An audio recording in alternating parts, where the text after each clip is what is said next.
One way to counter climate change and move toward a more sustainable world is to grow food within cities. Imagine food being grown on top of your favorite restaurant, local supermarket, or even your own roof. These spaces are usually unused, but by putting a farm on top, they can have a range of benefits that address the UN SDGs. Urban rooftop farms can help the planet, the people, the economy, but to do that, it's important to plan ahead and make sure this diverse set of benefits are actually enabled. The first step to make this Lego model a reality is to include businesses, environmental experts, and representatives of the neighborhood in a local coalition that strives to make sustainable rooftop farms common. So, what are these benefits we keep mentioning? The next 3 videos will zoom into different categories of benefits and highlight the importance of a local goal. Did you know that 1/4 of global greenhouse gas emissions is related to the food sector? So I should stop eating? Rooftop farms can actually help lower greenhouse gas emissions. If we reduce the distance that our food travels, we lower transport emissions. And that's not all. These farms can also help cities adapt to climate change. For example, there will be more extreme rainfall, leading to floods. But these farms can absorb a portion of that rainfall and release it later, which helps reduce flood severity. And that's just the tip of the iceberg. If we apply the right techniques, we can save water, reduce pollution, and much more. But these are opportunities. They don't come automatically. To really unlock that potential, we need to carefully design the farms. And that is why it's so important to include experts on environmentally sustainable farming and have them advise a local.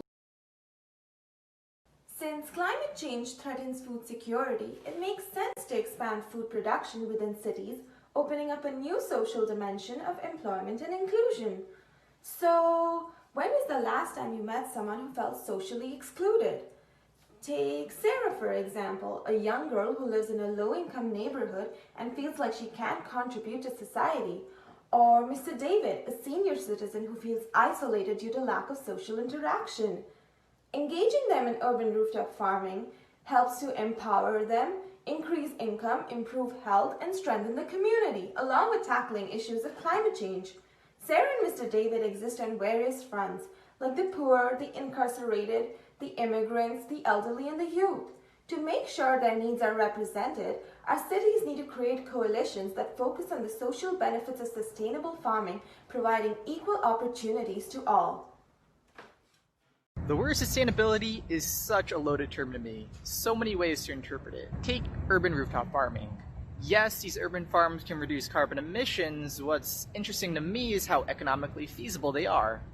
Restaurants, supermarkets, any business that sells fruits and vegetables and has a roof have an incentive to cut transportation, reduce gas fees, and bring in those green customers. So what's standing in our way? Political sustainability. Policies that would provide funds so these urban rooftop farms can last for generations and support the environmental, social, and economic benefits we've discussed so far.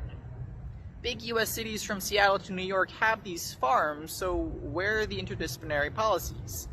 These cities need to create coalitions that can lobby for sustainable policies and capitalize on urban rooftop farms' multiple benefits.